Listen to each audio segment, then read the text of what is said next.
ایک فلسطینی عورت کے ساتھ شرمناک حرکت پر اللہ کا کرشمہ، اچانک شیر حاضر ہو گیا۔ یہ شیر تھا یا فرشتہ، یہ جان کر آپ کے رونگٹے کھڑے ہو جائیں گے۔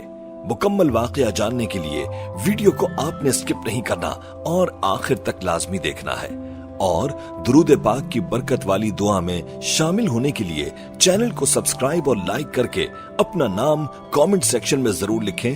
پیارے دوستو، آج کا یہ واقعہ غزہ میں موجود ایک دارالامان کا واقعہ ہے، جہاں مسلم خواتین کی کافی تعداد موجود تھی۔ اس دارالامان کو چلانے والی خاتون کا نام ام سلمہ تھا، اور اس دارالامان میں زیادہ خواتین بیوائیں تھیں اور کچھ نوجوان لڑکیاں بھی تھیں جن کے والدین اسرائیلی فوج کی بربریت کا نشانہ بن کر شہید ہو چکے تھے۔ ام سلمہ کی کہانی بھی کچھ اسی طرح کی ہے کہ اس کے شوہر کو، اس کے اکلوتے بیٹے کو تقریباً 7 سال پہلے ایک جھڑپ میں شہید کر دیا گیا تھا۔ اس کے بعد ام سلمہ اس بھری دنیا میں بے آسرا ہو گئی، کیونکہ اس کے والدین بھی اس دنیا میں نہیں تھے۔ البتہ اس کے پاس جو بچا تھا وہ شوہر کا چھوڑا ہوا ایک مکان تھا جس کے 6-7 کمرے تھے۔ ام سلمہ کے شوہر کی شہادت کے بعد اس دنیا میں اس کی کفالت کرنے والا کوئی اور نہ تھا۔ ام سلمہ نے کچھ دن تو پریشانی کے عالم میں گزارے اور پھر اس نے سلائی کا کام شروع کر دیا۔ چند دن گزرے تو ام سلمہ کے ساتھ ایک اور بیوہ خاتون بھی رہنے لگی، جس کی کہانی ام سلمہ سے ملتی جلتی تھی، لیکن اس کے پاس ٹھکانہ نہ تھا۔ اب یہ دونوں سلائی کا کام کرتی تھیں۔ پھر رفتہ رفتہ ام سلمہ کے پاس اس طرح کی بے آسرا خواتین میں اضافہ ہونے لگا، جن میں نوجوان لڑکیاں بھی شامل ہوتی گئیں، اور ام سلمہ کے گھر نے دارالامان کی صورت اختیار کر لی۔ جن خواتین کو سلائی آتی تھی وہ سلائی کرتی تھیں، اور یوں اس دارالامان میں موجود خواتین کی کفالت ام سلمہ نے اپنے ذمے لی ہوئی تھی۔ ویسے تو یہ دارالامان 6 سال سے چل رہا تھا، لیکن غزہ کے موجودہ حالات کے پیش نظر ام سلمہ اور دوسری بزرگ خواتین نے سوچا کہ دارالامان کی حفاظت کے لیے کسی مرد چوکیدار کا ہونا ضروری ہے۔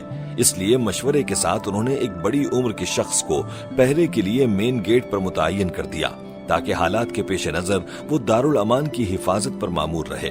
گزشتہ سالوں میں بھی اسرائیلی فوج کو یہ خواتین کئی مرتبہ دروازے سے واپس کر چکی تھیں، لیکن اب اسرائیلی فوج کے مظالم بڑھ چکے تھے اور آئے دن جھڑپیں ہو رہی تھیں۔ اس لیے ضروری تھا کہ کوئی مرد دارالامان میں خواتین کی حفاظت کے لیے موجود رہے۔ گزشتہ دنوں جب اسرائیلی صدر نے آپریشن کا حکم دیا تو اسرائیلی فوجیوں نے گھر گھر تلاشی شروع کی۔ اس دوران یہ فوجی ام سلمہ کے دارالامان کے دروازے پر بھی پہنچ گئے۔ یہ رات کا وقت تھا۔ اسرائیلی فوجیوں نے دروازے پر دستک دی تو بزرگ چوکیدار نے اندر سے پوچھا کہ کون ہو اور کیا چاہتے ہو۔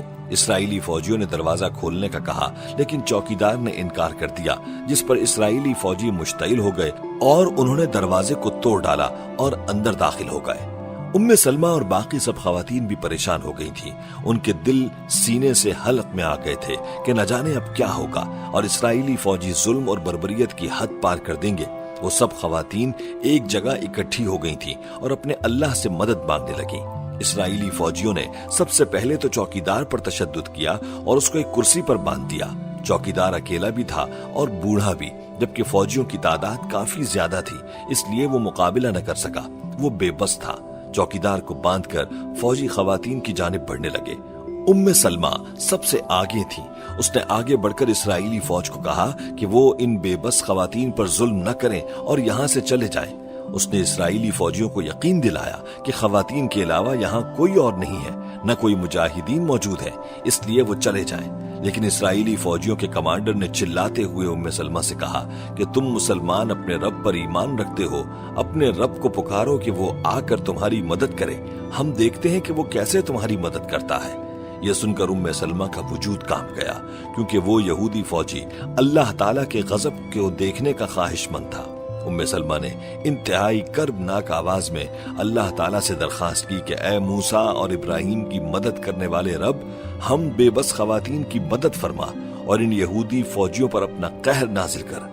بزرگ چوکیدار بھی اسرائیلی فوجیوں کو منع کرنے لگا، لیکن وہ کب باز آنے والے تھے؟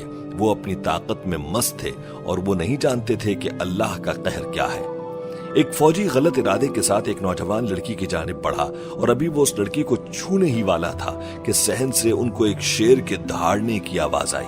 یہ آواز اتنی خوفناک تھی کہ ان کے دل کانپ گئے۔